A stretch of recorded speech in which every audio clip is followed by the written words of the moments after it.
Hello everyone, have a great day and welcome to my vlog. It's me again, Bevs, and don't forget to keep subscribe and like our videos. It's been a while kasi nga ang daming nangyari. So, for today's video, pag-uusapan natin ang tungkol sa back pain, neck pain, or heart pain. Charot lang. And, normal lang ba? Actually, I am suffering for back pain and neck pain for 7 years already. Okay, student pa ako noon and hanggang ngayon na nagtuturo na ako. So, alam ko na dati pa lang, sabi ng doctor sa akin, I have to do the MRI, blah blah blah, PT and all. But, sad life, I don't have that enough money para magpa-MRI. Kasi that time when I was second year or third year college, the MRI is worth 30,000. So, wala talagang pera na ganyan kalaki. So, the doctor decided, and kami din, we also decided na baka may ibang way pa. So, nag-back brace ako for 4 years, yung 4 na stainless talaga, or bakal ba yun, sa likod. So, parang nakaganyan lang ako palagi. Naglalakad na parang kahoy, hindi gumagalaw. And I also experienced the neck brace. And nagpipiti ako weekly for 5 months. I think 5 months. And for 2 months, twice pa ako nagpipiti physical therapy. And that's worth 350 pesos per therapy. So, meaning, ang gasto-gasto na. But still, andun pa rin yung sakit. Nagpa-Cairo na ako. Dito pa rin sa Davao. Maganda, mag-add sa feeling. But still, masakit pa rin siya. Anyways, I don't have to post sana eh. I don't have to hindi na ako dapat na mag-my day, ganito, ganyan. But still, dito din sa kabilang pag-iisip ko, charot. Dito din sa other side ko, what if kailangan ko siya na i-share? Kasi, what if may mga tao din na kagaya sa akin na akala normal lang, pero yun pala, hindi. At least, makakatulong ako sa kanila kung ano yung dapat gawin. For example, the worst is, what if kagaya sa akin na, for surgery na pala, di ba? Kailangan magpa-MRI, tapos, sa MRI kasi dyan malalaman ko ano yung, kung saang part ng likod mo, or ng body mo, yung kailangan talagang kunin, so doon i-open, kasi, kung ooperahan ka, hindi naman siya agad-agad na i-open agad ng doktor. So, kailangan ka na magpa-MRI to do the surgery, then, napakalaki ng gasto. So, what if nang dahil pala sa video na to, sa post na to, makatulong sa kanila. And, yun na nga yung nangyari. Kasi, it's my 3rd day dito sa Davao for my therapy. Okay. So, sa 3rd day na yan, nagma-my day lang ako. Hindi talaga ako nagpo-post. Nagma-my day lang ako. And doon ko nalaman na napakarami pa lang na same sa situation ko. And the worst is, mas malala pa pala yung sakit na nararamdaman nila compare sa akin. So, ano yung pwedeng mga other options natin? Remember ha, before ko to nakita, ready na ako for surgery. Naset ko na talaga yung mind ko na i-open yung likod ko, maoperahan ako, blah blah blah. And yung fear na baka hindi maging successful yung operation. But praise God, thank you Lord na may mga tao naging ginamit na instrumento para pagsabihan ka, para bigyan ka ng second opinion na baka pwede ka dito. And ato class, sorry. Okay, the main purpose of this video is introduce ko sa inyo ang isang clinic. Hindi naman siya matawag na hospital. Dito sa Davao, it's called CMS Asia, Musculoskeletal Medicine, Musculoskeletal Ultrasound, Platelet-Rich Plasma Therapy, Back Pain, Skeletal Scan, Sports, Performance Enhancement Gym. So, actually, wala akong makukuha dito. Kahit pa piso.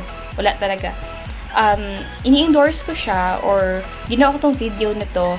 The first thing is to help. To help, lalo-lalo na sa mga taong kagaya ko na nagsisuffer ng neck pain, back pain, na akala natin normal lang. So, nung nagpa-scan ako, ako rin na-shock sa result. Kasi, yung tawag sa sakit ko is chronic paracervical muscle spasm. Ano pagbasa nito? Sorry na. Okay. So, ito siya. It's a sudden or involuntary. Ito siya. It's a sudden or involuntary contraction of the muscles in the neck in response to strain, overuse, weakness, or trauma. So, in short, pananakit siya sa leeg tsaka sa likod. Na yung mga common causes niya is the number 1, muscle strain, muscle tension due to physical exertion, side effect of certain medications, fracture in the cervical spine, fibromyalgia, ano ba ta? Degeneration of intervertebral discs, trauma such as motor vehicle accident. So, ipapakita ko sa inyo yung scan ko. Yung skeletal scan ko. So, ito yung naging resulta and na-shock ako, na nanghina ako. Kasi nga, yun na pala, akala ko normal lang, di ba? So, kung akala yung normal lang yung mga pain na nararamdaman nyo, it's okay.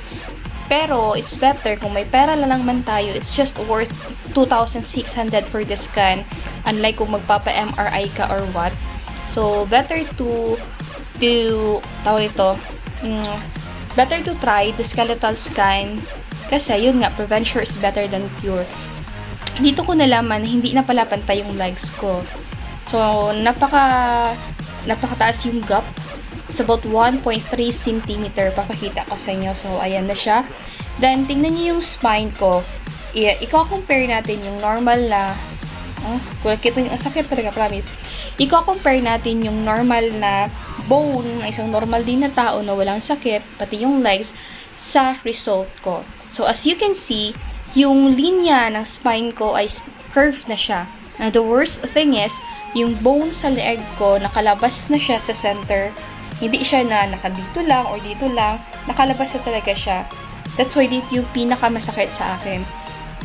Then, connected siya siyempre sa mga iba't ibang kaugatan natin. Sumasakit yung ulo ko, tinatamad ako, wala akong gana. That's why, isa dito siguro sa reason na bigla talaga akong tumaba. So, I never experienced this before. So, ngayon lang talaga ako tumaba ng sobra. Kasi nga, nakakawalang gana ng gumalaw araw-araw. So, pag-uusapan din natin ngayon kung magkano nga ba yung estimated na magagasto mo dito sa clinic nila.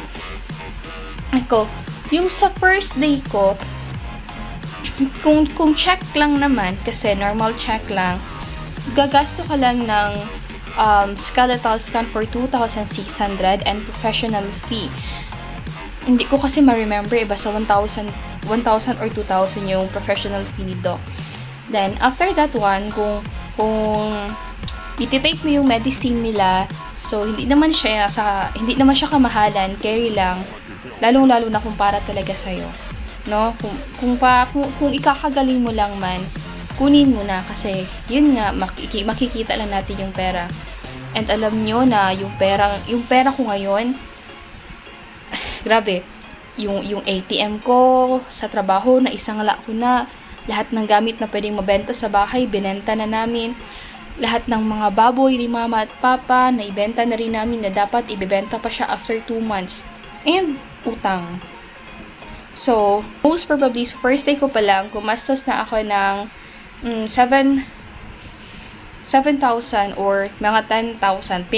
Pinakamataas na yung 10,000 first day. Kasi sa akin, ginab ko kasi lahat knowing na ganun pa talaga yung result ko. So, it's not good. Kailangan ko siyang agapan pa habang bata pa ako.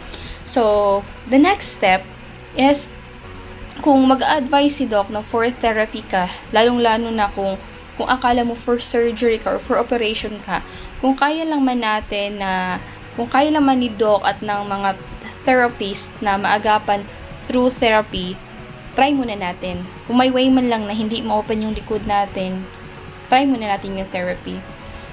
And, kasi na-inspire ako kasi may mga worst pa na situation sa akin and gumaling pa sila. So, kung gumaling sila na mas worst sila sa akin, hindi naman there's no reason. So, malaki yung posibilidad na gagaling din ako dito. So, babalikan ko kayo after 3 months or after my therapy kung ano yung changes. But as of now, naka 3rd day na ako. Sobrang ganda ng process. So, for my next video, ipapakita ko sa inyo yung process, no? And how much kaya yung therapy nila.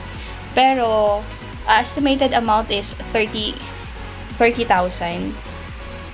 Oo, 30,000 kasali na yung sa upuan, yung sa shoes mo, tsaka sa tsinelas mo, lalong-lalo na kung hindi pantay yung paa mo. Okay, the first thing is to do the skeletal scan para alam mo kung ano na yung status mo sa buhay, charot, sa health. So, yun lang, no? Ano pa ba? If you have any questions or what, you can comment down or message me para sa next video ko, masagutan natin yung mga questions ninyo. So, that's all for today muna. For tonight, and good night. Thank you so much. Bye-bye! Si Doc Isagani din is from Magpet. So, malapit na siya sa Kidapawan. Siya yung may-ari ng sitio Maupot. So, taga doon ako sa Kidapawan. And then, marami din, actually, di ko to alam. Ngayon lang, lately, pagkaalam ko na may CMS pala. Maraming mga artista na sa kanila din pala nagpapatreat. Okay, para ma-okay yung mga injuries nila, yung mga pains, or etc. Okay, then, ito yung mga sample ng pictures nila. Okay. Located pala yung area nila sa Davao sa 292 Speed Street, Ecolat Subdivision, Phase 1, 8,000 Davao City, Philippines. So, makikita nyo rin dito sa video, papakita ko kung saan yung address nila and even the contact numbers. Okay? Then, yung clinic din nila, pati si Doc Gani is nasa radyo, nasa TV, nasa newspaper and all. Kasi nga, ganun sila pinagkakatiwalaan ng mga tao. And, hindi naman siya ganun pakatagalan. Kaya nga, hindi din siya ganun, I don't know, para sa akin, hindi siya ganun kasikat or hindi ko lang siguro alam kasi hindi ako masyado sa media or what. Pero, nung na-stalk ko, ang dami na din palang nagpapatweet and gumaling talaga sa kanya. So, I suggest, you try. Wala namang mawala. It could be money. Pero yung money makikita lang. Pero kung talagang gagaling tayo dito, then, let's try. Kasi, yung taong nag-contact talaga sa akin, yung mga taong talagang tumulong sa akin, naoperahan na, try sa nagpa-MRI, scoliosis and all. Gumaling talaga sila dito. So, nag-decide ako and my family na dito muna kami before ako magpapa-opera. And backup naman, praise God, ibigay sa atin yung sagot, ibigay sa akin yung heal na gusto ko, na sana bumalik sa dati. Even yung mga activities ko. So, yun lang. Couldn't catch me, I'll be moving fast. Call me a shooting star. Let 'em know who you are. Flying up in a bar. Wish on a star.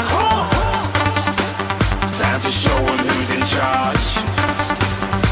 Call me a shooting star.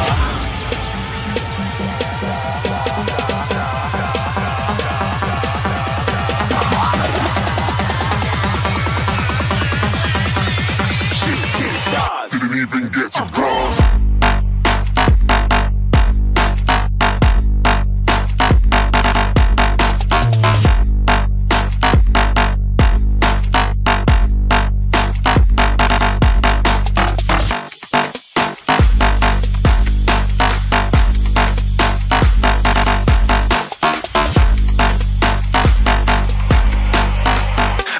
I'm moving too far. Get to glass.